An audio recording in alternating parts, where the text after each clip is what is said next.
Lots of us spend the workday sitting at our desks, but prolonged sitting isn't necessarily great for your health. It makes me want to have better posture. Dr. Kohli is with us to talk about that and how standing desks can help prevent the health risks. So please talk to us about the health risks with prolonged sitting, because I do a lot of this. You know, our body wasn't designed to sit, ladies, and yet we sit for sort of 8 to 10 hours a day for most of us on average. And so you think about all the things that it does to our body. It increases our risk of cancer, cardiovascular disease, and stroke, increases our risk of mental health problems. It can even cause hormonal dysregulation when we're sitting for a long time. And believe it or not, it shortens our life expectancy if we have a job where we're sitting most of the day at our desk. So whatever said and done, we have to figure out ways to incorporate activity into our lives. Well, I'm curious because we have that right in our newsroom. There's like a collection of people at the standing desk, and I'm always like, look at those overachievers standing at their desks. But is there research? Is this a good thing? Do we all need to be trying to pine for one of these desks? So too much of a good thing can be a bad thing, and that's where standing desks come in. So those people that stand for 8-10 hours a day, that is not a good idea, because even though standing is a little better than sitting, but think about when we stand, it puts so much stress on our body, right? On our back, on our hips, on our knees, on our feet. So we have increased risk of plantar fasciitis, increased risk of arthritis. We have increased risk of varicose veins because all that blood is kind of rushing down to our feet.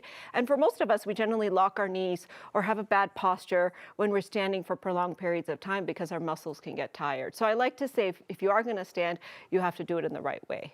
And so the right way would be different increments of time? Exactly. So it's a 1-to-1 ratio or 2-to-1 ratio. So that means, you know, standing to sitting, either 30 minutes standing, then 30 minutes sitting, and alternate back and forth, or 1 hour standing and then 30 minutes sitting.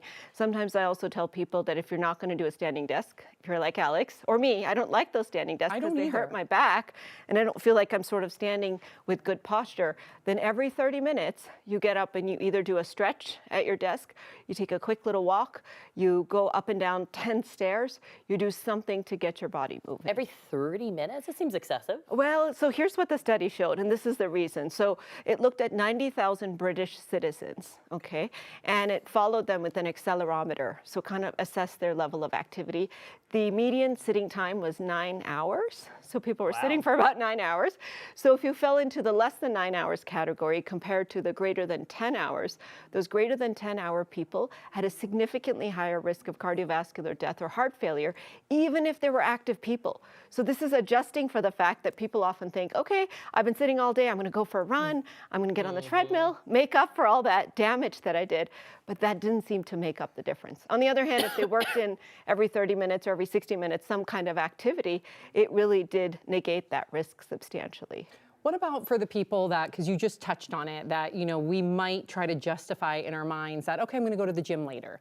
If you're sitting at your desk 6 to 7 hours, asking for a friend, then you go and go on a walk, is that okay to mitigate the health risks? I would say no, because I would say our body really is designed to not have these long periods. So think about what's happening to your metabolism. So if you can take a quick little walk around the newsroom for a friend while you're sitting, that's what I would tell your friend. You know, go to the water cooler, have a conversation with a friend. That social activity helps too, but you cannot be sitting for many, many hours at a time. This is why I like being in the office when I'm seeing patients, because literally I'm running from room to room, and even if I sit at my desk, it's for 5 minutes at a time. So try to work in, if you can, the standing desk. If that doesn't feel good, you could try one of those bike desks or treadmill desks. But I think even better than that is if you can have an excuse, maybe when you're switching tasks or checking emails or whatever, every 30 to 60 minutes, get up, even if it's to go to the bathroom or something, do something active. That's good advice. I'm always like, hey, Sam, I can shout at her at my desk. She's like, what's up? And we don't get out of our chairs. We don't get up. So